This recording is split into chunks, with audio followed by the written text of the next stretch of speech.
What's up, YouTube? Welcome back to my channel.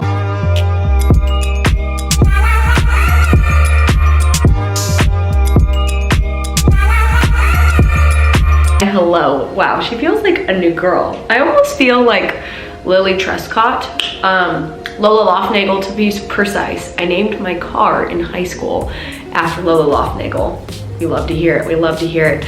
But I wanted to do a part 3 of girl talk. Guys, I love girl talk. I am a girl's girl, a gal's gal, okay? And don't get me wrong, love guy friends, but guys, I freaking love girlfriends. I love girl talks, and it's just who I am. I love it so much. So I figured, why not pick up another girl talk? I asked in my Instagram, I'll link it right here. Always, you know, follow me and be prepared for the updates, all that jazz. But with that being said, don't forget to like and subscribe to the YouTube channel, and let's get started. So I am like off-centered because look at this good sir. Oh wait, a fail. Look at him, he's snuggling up. Well, yes, I am in a blanket and joggers, but Sir Benton wanted to be part of the girl talk. All right, let's scroll down. You guys had a lot of questions. Oh my gosh, this one is so deep. I don't even know. If you could relive one day from the past, which would it be and why? Guys, that is so hard. Like, what would you do? There's nothing like I don't know, I feel like that's hard. It's not like I regret anything. This is gonna sound really, really weird, and I don't mean for it to sound weird. Like, I know you're probably like, oh, like when Michael proposed to me, once again, not wearing the ring, always forget to wear. It's gonna sound weird, and I don't know why, but it popped in my head.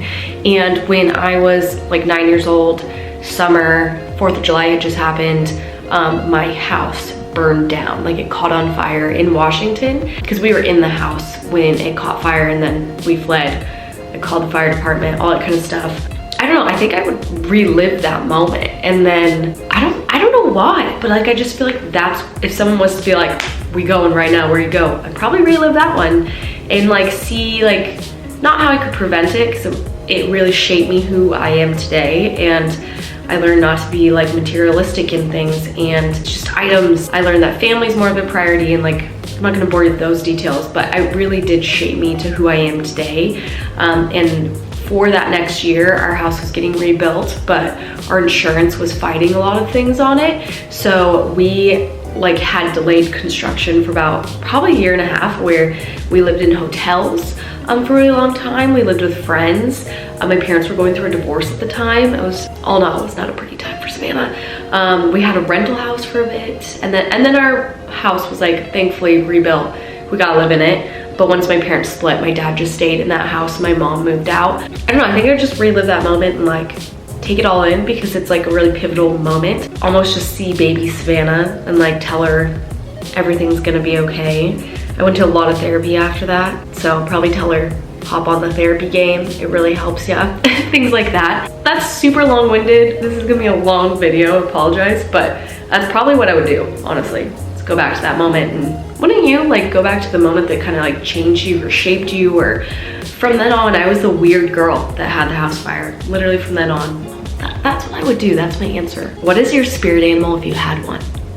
Mermaid doesn't count, does it? I don't know. I would be a mermaid. If not, I would want to be a butterfly. That's an insect. So I'd probably be a dolphin. Have you ever whitened your teeth? Guys, I whitened my teeth when I lived in Seattle with a Groupon. I didn't see a difference. From then on, I never wiped my teeth. I honestly don't have really white teeth. There's a ring light. But like some people do crest strips, and I always forget to do them. I want to do them. I also have a built-in retainer, and sometimes the chemicals like sit on my retainer funky and I don't like it. Like, it's down here. So no, I've never wiped my teeth other than that one time. What do you do when you're having a bad self-image patch? Honestly, when I'm feeling pretty crappy, I either put on something that I'm like, I look bomb in, I look fire, to kind of make me, look at Billy's little nose. Oh no, it's his ear. Oh, cute. Honestly, if I'm having a bad day, I will either wear something that makes me feel fire, like I know it's gonna make me feel fire, or I go the quite opposite and I wear like baggy clothes, and I allow myself to feel that way, but I only allow myself to feel it a certain way. I'm a very blunt and harsh person. People that know me very well, my mother knows this. It drives her nuts because we're quite opposite. I feel like I used to be more sensitive, and then now I'm just really blunt. And so I will literally be like blunt with myself. I'll literally be like, Savannah, stop this. Like, you can't change this, or you can. It's gonna take time. And I will literally talk to myself and talk myself out of it, because I definitely have bad self-image days, and I just try to accommodate them, and I allow myself to feel that way for a little bit, but then you move on, because it's just, I hate things that make you go in a circle. I can't stand it. Even those conversations that are just a spin, I don't like it. Is it hard dating someone who's not as into fitness as you are?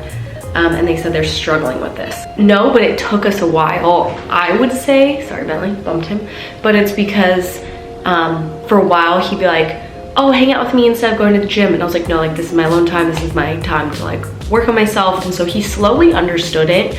And now, like, there's no problem. Michael still works out. He's just not a gym lover like me, but he prioritizes his health. He prioritizes his fitness, because that's important to us, is longevity wise, to stay healthy and remain that way. But he literally like does not care if I go spend 3 hours at the gym. Like, I don't spend 3 hours, but you know what I'm saying. It doesn't bug him, where I could see where it bugs you if your significant other is like, no, don't go to the gym, like kind of bugging you, but you're trying to better yourself. I would just sit down with them and have a chat. Do you want somebody that's going to go to the gym with you, or do you want someone that, you know, supports you but also has their own thing? So it's totally up to you. To be 100% honest, I don't think I could date someone that likes the gym as much as me. I think it'd be really hard from my personal experience. I like that Michael does his own thing. I like that he's very chill about it, because if I'm like, hey, can you take a picture, or hey, can you help me film, he's always like, yes. He's not like, no, how about get to the gym? How long did you and Michael talk until things were official?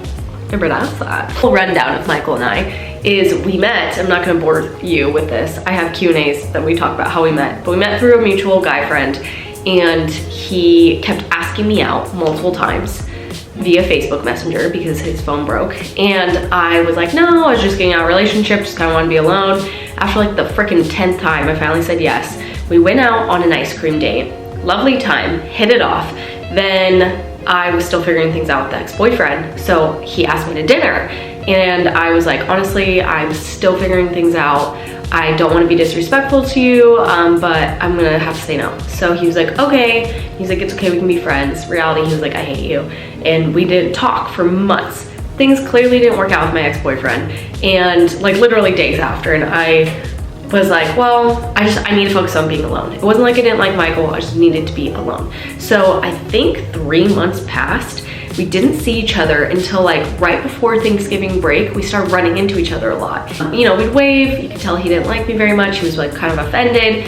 And then Thanksgiving break happened, and he texted me randomly, and I'm like, Michael Hummel. And he's like, do you wanna go on a hike? And Washington, only Washington things, right? So we go on a hike. He hates hiking, didn't know that. He doesn't really like nature, but he did it for me because he saw on my Instagram I like to hike, LOL. And so then from then on we hit it off. So we started dating right around Thanksgiving, and then he made it official December 19th. And so we'd probably been talking for a month, but we'd already known each other and kind of talked for prior months. So it's kind of like a messy thing. When people ask how we met and started dating, I'm like, do you want the short story or the real story? But yeah, so once we did that hike, we hit it off immediately. I remember we held hands on our walk down, and then smitten as a kitten ever since. I remember that period of Thanksgiving to December 19th, I was like, when are you gonna ask me out? Like, I wanna be your girlfriend. And I'm not a casual dater. I don't like that kind of stuff. Like, if I like a boy, I wanna be in a relationship, I wanna be committed. And so we were, but he just wanted to ask me out in an amazing way. And so we go to this town called Leavenworth. It's really cute. And I'm like, he's gonna ask me. And I remember we're like sledding because it's snowing, because it's around Christmas. And he's like, oh, like 19th is a lame number. And I was like, what? And like, he didn't ask me out. So then we're driving home. I'm like annoyed at him. And I'm like, dude, you could ask me out anywhere in Leavenworth. It's magical and Christmassy, and you didn't. And he's like, I don't know, I just felt like the date was off. And I'm like, I don't care, I just want to be your girlfriend. So then there, as we drove home, he asked me to be his girlfriend. Sum that up, a month. But I know people will talk longer than that. It's just, that was our timeline, okay? I'm a teacher and wanted to dye my hair pink, but fear the student's reaction. Any advice?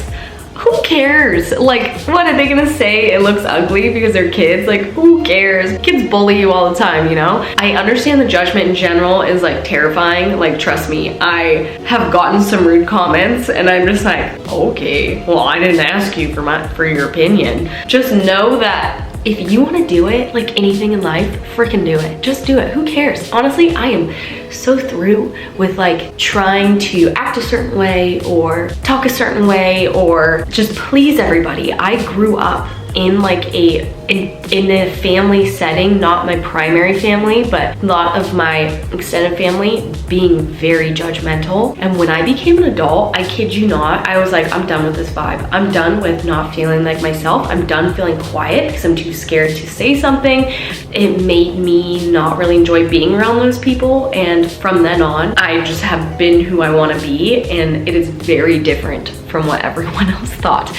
Literally had someone tell me that a girl who literally didn't even know me really in college was saying like, oh, Savannah used to be this way and she's so different now. And I'm like, yeah, because you change as a person. I don't know, this is a tangent, but moral of that story is life is too dang short to care what people think. If you want to dye your hair pink like I wanted to, do it. Do you think that I had certain people want to support me when I started my fitness career? It's a very abnormal career. When I quit my corporate job, when I got a breast augmentation, when I dyed my hair pink, when I moved to Miami. Literally so much judgment, so many comments about it that just know that life is too short to care about the reactions of others. Tampons or cups? I have friends that use cups. To me personally, it looks terrifying. I use tampons, especially with the IUD. I don't bleed as much, thankfully, so I just like pop in, you know, a light one and we're good to go. Favorite stores where you get most of your cute fits and fall inspo from? Truly, all I wear is activewear. That is not a joke.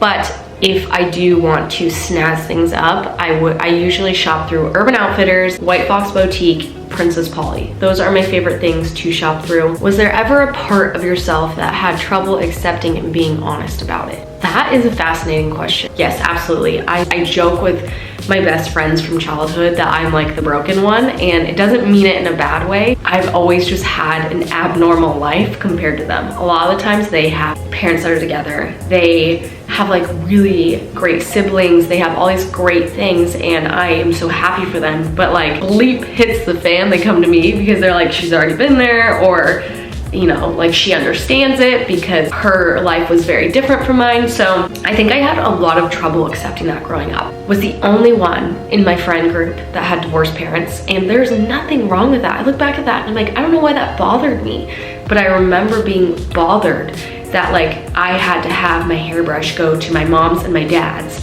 when a lot of my friends just had one solid home.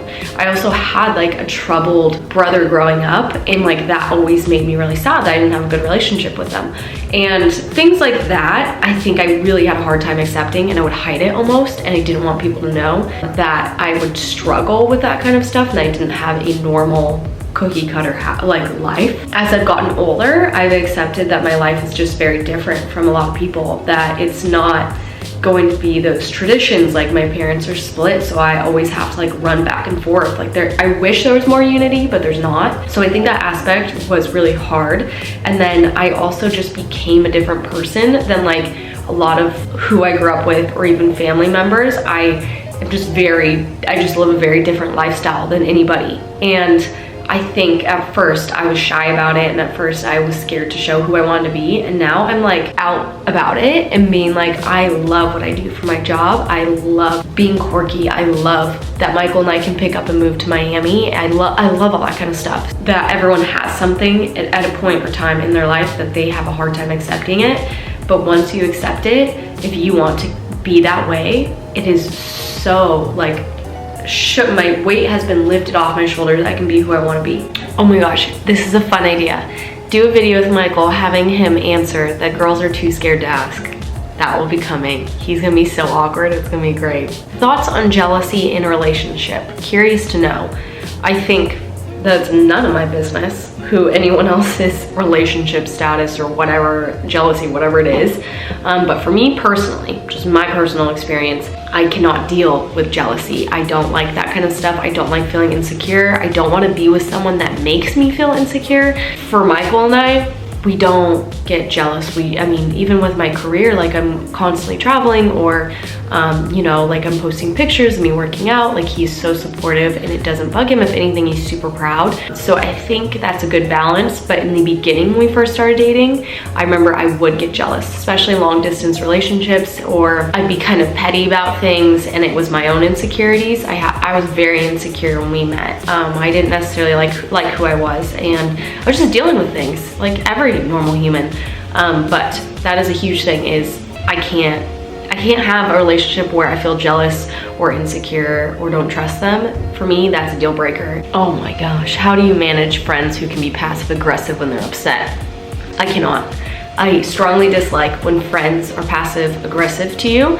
I find it very immature, and I find it almost selfish because they're not speaking to you and they're not telling you how they feel.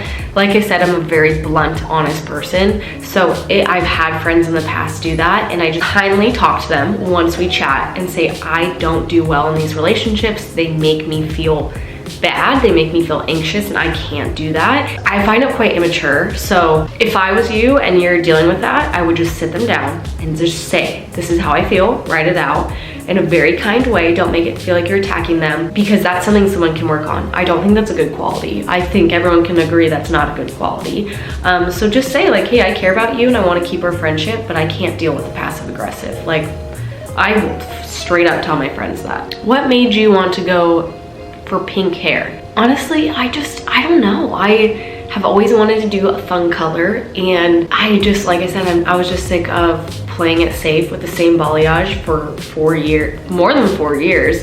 So I just thought, why not? Like, it will always grow back. You can always dye it back. And if I don't like it, then I learned and I'm not regretting it. I just wanted to. There was no big reason. I think they're really fun. I think it's gorgeous on people. I love seeing people with funky hair color. I always am complimenting them. So I thought, why can't I be that person? I'm in the process of a career change and it's scary. Do you have any advice? Girl, I've been there. I guess it depends on what you're changing into, but I would try and prep as much as possible. If you are going to a completely different route, like maybe take time to sit down and research it a bit more, like how you can be good at your job, or even sit down with your manager and say, what do you need from me? How can I be the best in this position? Because I get that can be scary, but good for you for wanting to switch it up, because a lot of people stay in the same job for years and years and years out of comfort.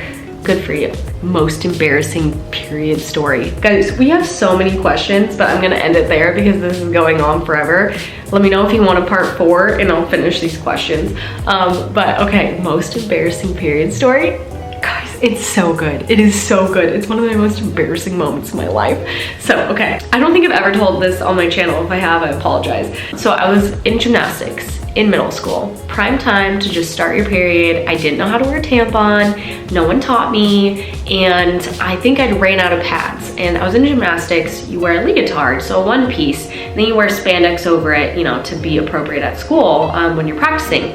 And I was on the floor tumbling, and I remember I ran out of pad. I was too nervous to ask anybody, so I stuffed, this is so embarrassing, I stuffed toilet paper like in my underwear. I'm sure we've all been there, okay? If we start it accidentally, we're like, oh shoot, I don't have a pad, let me just do this. So we're tumbling, we had a male coach, and I remember I was tumbling with the older girls. So I must have been 7th grade and they were 8th grade. I was shy, I was new to this school. I was very introverted when I was young. I was just literally a fly on the wall that was quiet. And we're tumbling around and doing cartwheels and doing like handsprings and stuff like that. And I remember that I must have been doing a handspring or a split or something, and the bloody paper fell out. I'm still so mortified. Like, imagine if these middle school girls remembered and was like, it was you. The toilet paper that was bloody fell out onto the floor mat, and I was with all these older girls and they were like, ew, oh my god, whose is that? And it was a guy coach, and he didn't know what to do. He was like mortified, and I was mortified, and I couldn't be like, that's mine, because one, it's weird, that's toilet paper and blood. Oh, I just couldn't. So I'm just like this, so silent, so mortified. I want to cry and crawl up in a ball. And I remember this girl, I'll never forget the face. I remember everything. You know that moment that just scars you? She just points to me and goes, I think it was you, and said it to me. And I was like, ew, no, I don't even have my period yet. Little did they know I got it like in 5th grade. I was an early bloomer. Yeah, I was just like so mortified. And I remember denying it, and I think the male coach could tell, probably. I probably was bright red. And so he just went, got gloves, picked it up, and I just remember bawling my eyes out. I don't even know if I ever told my parents. I probably did. I probably told my mom. And that is my most embarrassing period story. Oh, it's just like things that you will never forget. That was one of them. It's like, I just, yeah, mortified. All right, guys, well, I hope you liked this fun little girl talk. It is so long. I'm really excited to edit this, and just funny telling stories and like just getting deep with you guys. So please let me know if you like it, if you want more of it. With that being said, don't forget to like and subscribe to the YouTube channel, and I will see you next time. Code word is you comment your most embarrassing story. I want to read them. I want to hear them. Let's all hear them, okay?